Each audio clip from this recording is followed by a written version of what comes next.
కాంగ్రెస్ పార్టీపై మాజీ ఎమ్మెల్యే కోనేరు కోనప్ప మరోసారి విరుచుకుపడ్డారు. కాంగ్రెస్ పార్టీలో పరిస్థితులు అధ్వానంగా ఉన్నాయన్నారు కోనప్ప. 10 ఏళ్ల పాటు రైతులకు ఏ కష్టం రాకుండా చూసుకున్నానని సీఎం హామీ ఇచ్చిన కౌటాల బ్రిడ్జికి నిధులు మంజూరు చేయలేదన్నారు. కాంగ్రెస్ పార్టీ మనల్ని పట్టించుకునే పరిస్థితుల్లో లేదన్న మాజీ ఎమ్మెల్యే మళ్లీ మంచి రోజులు వస్తాయని ధీమా వ్యక్తం చేశారు.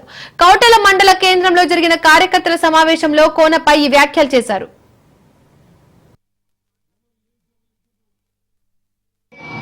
రైతు బంధు ఇస్తే చక్కగా రైతులు పంటలు పండించుకున్నారు. ఇవాళ ఏం పరిస్థితి ఉన్నది, ఇవాళ ఏం నడుస్తూ ఉన్నది, మనం చెప్పుకున్నా అంటే కూడా వినేటోడు లేడు. మన అయ్యా అవ్వ ఎవడో కూడా తెలియని పరిస్థితి వాళ్ళు నడుస్తూ ఉంది. ఇవన్నీ కూడా మీరు రైతులు ఆలోచించాలా. అది కోనప్ప ఉంటే కోనప్ప 10 ఏళ్ళు ఉంటే ఏ రావడం మీరు ఈ కావాలిగా. కోనప్ప 10 ఏళ్ళు ఉన్నప్పుడు మీ భూమిలో ట్రాక్టర్ ఎట్లా దొరికింది, మరి ఇలా కట్టెపూతకుండా జంగలతో ఎట్లా పంపిస్తాను. మరి 10 ఏళ్ళు ఎవరెందుకు రావా. ఇలా కోనప్ప దిగిపోయి అందజేస్తాను. మీరు ఒకసారి విచారణ నేను చేస్తున్నాను.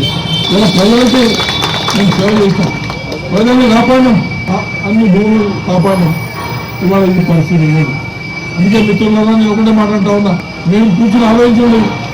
ఎవరు ఏం సేవ చేసిండ్రు, ఎవరు ఏ రకంగా ఈ ప్రాంత ప్రజల్ని న్యాయం చేసిందని మీరు ఒకసారి ఆలోచన చేయండి.